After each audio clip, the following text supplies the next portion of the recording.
Kita itu pertama kali bahas PGO itu kurang lebih di tanggal 11 atau 12 Juni ya. Jadi emang sudah cukup lama kita bahas, waktu harganya masih di kisaran 1.300-an, sempat tertingginya di kisaran 1.800-an, dan sekarang harga sahamnya berada di angka 1.180-an nih my friends. Jadi sempat naik sekitar 30%-an, sekarang lagi mengalami penurunan cukup dalam nih kalau dibandingkan dengan titik tertinggi beberapa bulan yang lalu. Nah, kalau saya perhatikan dari kolom komentar, mungkin banyak yang bertanya-tanya sebenarnya ada masalah apa sih dengan saham ini? Apakah penurunan ini sebenarnya bisa jadi opportunity atau sebenarnya my friends harus segera melakukan cut loss ya kalau misalnya masih rugi atau mungkin ditinggalkan lah ya. Ini saya akan coba recall lagi beberapa perspektif yang bisa my friends perhatikan, dan ini informasinya bisa my friends dapatkan di materi public expose terbarunya si PGO ya. Ini kalau tidak salah tadi ini bulan Oktober nih mereka rilis. Jadi my friends bisa coba lihat ya. Di sini sebenarnya yang mau kita angkat nggak banyak.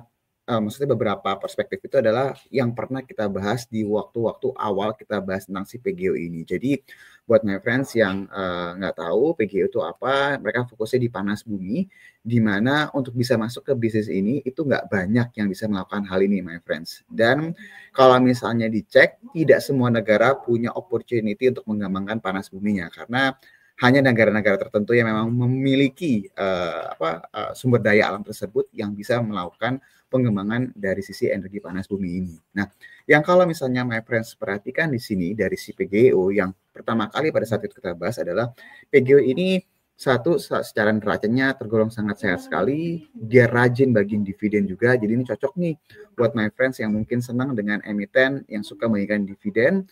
Dan kalau my friends perhatiin, sebenarnya tipikal saham PGO ini sebenarnya tipikal saham defensif ya. Jadi seperti kayak pegas gitu loh my friends. Tapi karena memang dia lagi ekspansinya secara agresif, jadi kita bisa expect bahwa top line-nya atau revenue dia dalam beberapa tahun ke depan itu akan mengalami lonjakan yang cukup signifikan nih my friends. Nah, ini berdasarkan materi public expose PGO yang terakhir, kalau my friends perhatiin di sini adalah ekspektasi kapasitas terpasangnya yang akan dilakukan sama PGO dari tahun 2025 sampai 2034. My friends bisa lihat di 5 tahun awal itu kenaikannya sangat signifikan banget nih kalau my friends perhati secara seksama ya. Di tahun 2026 mungkin kenaikannya tidak terlalu signifikan karena dari 727 menjadi 748, tapi lonjakannya diekspektasikan tuh akan mengalami peningkatan yang signifikan di tahun 2027 nih. Kalau my friends lihat dari 748 menjadi 952 megawatt, dan berdasarkan target dari PG itu sendiri, targetnya itu bisa mencapai 1 gigawatt di tahun 2028. Ini kalau misalnya kita perhatiin kenaikannya dari sekarang, kapasitas terpasangnya itu naiknya lebih dari 50% sebenarnya my friends. Nah, yang menariknya lagi adalah kalau my friends lihat, apabila ini dijalankan dan sesuai dengan apa yang diberikan sama manajemen ya dari sisi timetable-nya, ini lonjakannya akan terus mengalami peningkatan yang eksponensial dari 2008 sampai dengan 2030. Nah, pertanyaannya kan adalah apakah mungkin atau tidak kalau ngelihat dari kapasitas yang kalau dilihat dari sumber daya alam yang ada, ini sangat mungkin sekali my friends. Dan kalau dilihat, ini akan menjadi salah satu BUMN yang memang punya potensi pertumbuhan yang sangat signifikan sekali dalam beberapa tahun ke depan. Jadi kalau seandainya pertumbuhannya ini inline, sesuai dengan ekspektasi, maaf, otomatis ekspektasi pembayaran dividennya pun juga akan mengalami peningkatan dalam beberapa tahun ke depan.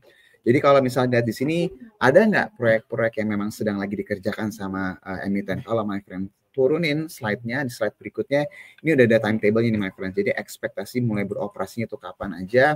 Di sini my friend bisa lihat. Jadi baik lagi nih, kalau misalnya diperhatikan dari target yang sedang dikejar sama perusahaan, terus juga dengan keadaan keuangan saat ini yang tergolong sangat sehat dari sisi neracanya, rajin juga bagian dividen juga my friends.